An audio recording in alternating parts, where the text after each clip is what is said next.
इतने शिक्षक बैठे, एक हाथ उठा दो कि सरकारी स्कूल उसका बच्चा पढ़ता है, बहुत अच्छा है, तो उसका कोई शिक्षक वहाँ बीड़ी नहीं पी सकता, तंबाकू नहीं खा सकता, सिगरेट नहीं पी सकता, शराब पीकर तो प्रवेश ही नहीं कर सकता। मैं 500 शिक्षकों को व्यक्तिगत रूप से जानता हूँ जो स्कूल नहीं जाते, किराए से लगा रखे हैं लोग। तो मध्य प्रदेश के स्कूल शिक्षा मंत्री उदय प्रताप सिंह एक कार्यक्रम के दौरान अपनी सरकार और अपने शिक्षा विभाग की पोल खोलत नजर आए। आप भी सुनो मंत्री जी को भाषण रायसेन जिला के बरेली में विस्तार से। इतने शिक्षक बैठे, एक हाथ उठा दो कि सरकारी स्कूल उसका बच्चा पढ़ता है, बहुत कठिन विषय, लेकिन वो आपको उपलब्ध होगा, मॉडल स्कूल होगा, एक्सीलेंस होगा, या बहुत बढ़िया कोई, इसलिए हमारे पास CM rise, model school, excellence, ये सब ऐसे स्कूल्स हैं जो प्राइवेट इंस्टीट्यूशन से बेहतर हैं। लेकिन आप कल्पना करिए, मेरे गांव में स्कूल है, मिडिल स्कूल तक 6 शिक्षक 38 बच्चे। उसी गांव में प्राइवेट स्कूल चलाता है 12th पास एक बालक, 12वीं तक स्कूल है और 900 बच्चे हैं उसके स्कूल में। हम 80-80 हजार की सैलरी लेकर 6 लोग केवल 38 बच्चों का इंतजाम कर सके, और 12-12, 15-15 हजार रुपए देकर 900 बच्चों की व्यवस्था करता है। ये चुनौती हमारे सामने। ये सुनने में खराब लगती है, बोलना भी नहीं चाहिए सार्वजनिक रूप से, लेकिन जैसा दामोदर जी ने कहा है, हमारे संवाद का विषय। जब तक हम बात नहीं करेंगे तब तक निर्णय परिणाम सामने नहीं आएंगे। एक तरफ सरकारी स्कूल है जहां बच्चों की संख्या घटती जा रही, दूसरी तरफ प्राइवेट स्कूल्स हैं जो पैसा लेते हैं, इसके बाद संख्या बढ़ती जा रही। कारण क्या है? बहुत अच्छा है, तो उसका कोई शिक्षक वहां बीड़ी नहीं पी सकता, तंबाकू नहीं खा सकता, सिगरेट नहीं पी सकता, शराब पीकर तो प्रवेश ही नहीं कर सकता। क्या इस चुनौती को हम दूर कर पा रहे हैं हमारे इसमें? मुझे पता है ये चीजें हमारी जो है वो मीडिया की विषय वस्तु बन सकती है, लोग चटकारे लेकर इसको देखेंगे, लेकिन हम आपस में संवाद कर रहे हैं और इसमें से जब मंथन होता है चीज बेहतर निकल के आती है। मैं आपके माध्यम से नीचे जाना चाहता हूं, शिक्षक संवर्ग समूह के माध्यम से जमीन पर जाना चाहता हूं, इसलिए आपसे ये बात कर रहा हूं। जितनी चिंता मैं कर रहा हूं उतनी चिंता आप करेंगे, साथी करेंगे, तब मध्य प्रदेश में मैं 500 शिक्षकों को व्यक्तिगत रूप से जानता हूं जो स्कूल नहीं जाते, किराए से लगा रखी है लोगों ने, व्यक्तिगत रूप से जानता हूं। 100 तो मेरे जिले में ही होंगे। ये चुनौतियां हैं समाज की, जिन पर हमको मनन चिंतन करना पड़ेगा, क्योंकि हम जब विपरीत बात करते हैं तो तालियां उसकी तरफ ज्यादा बढ़ती हैं। हम लोग भी आंदोलनों के हिस्सा रहे, और शिक्षा कर्मी शब्द अलग हो, शिक्षा कर्मियों के साथ जितने धरनों पर मैं बैठा होऊंगा, शायद ही कोई मध्य प्रदेश में आज की व्यवस्था से जुड़ा कोई राजनेता बैठा होगा, लेकिन सब कुछ ठीक चलता रहे और उसमें से रास्ता निकालने की चुनौती जो है, हमारे कर्मचारी संघ के अध्यक्ष हैं, ये वल्लभ भवन से जुड़े रहते हैं, ये समझ सकते हैं कि उपलब्ध संसाधनों में श्रेष्ठतम आपसे निकाल लेना और आपकी मदद कर देना, इन दोनों के सामंजस्य बनाने की कितनी बड़ी चुनौती रहती।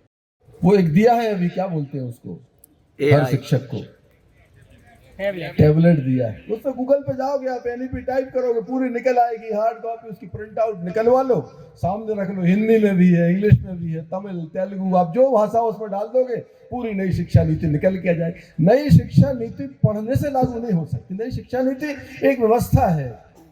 हमारा भी सिर नीचा होता है और आपको भी कई बार ग्लानि होती होगी कि ये ऐसा क्यों करते हैं शिक्षक।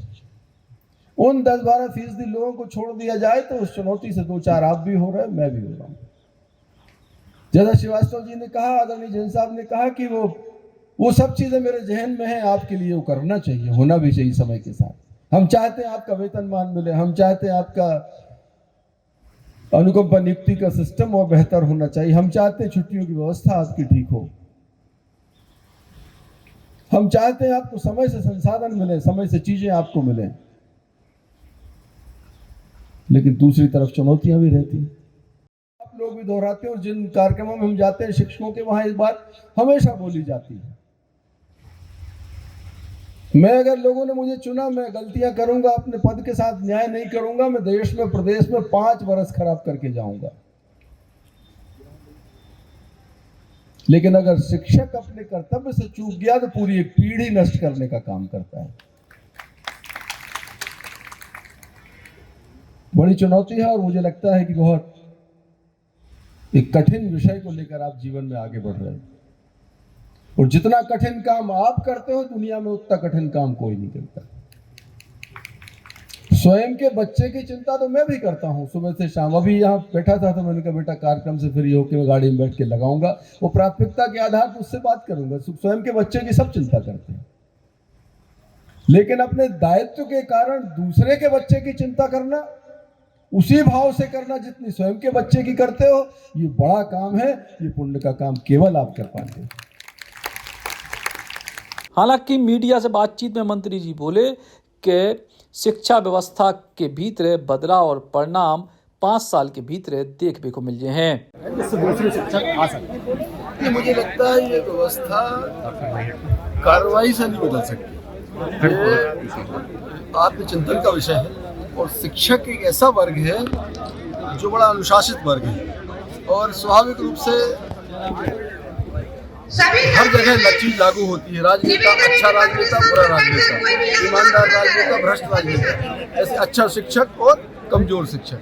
तो इस तरह की चीजें मुझे लगता है ये उनको आत्मचिंतन करते हुए अपनी कानून से अपेक्षा की है, क्योंकि बच्चों का भविष्य आपके हाथ में है। इसलिए आप कम से कम मुख्य धारा से छोड़ो और जिन ऐसी गतिविधियों से जो बच्चों के जीवन को प्रभावित करती है और उनसे आप दूर होकर वो बच्चों के बेहतर जीवन या मतलब उनकी शैक्षणिक व्यवस्था में आप लगो।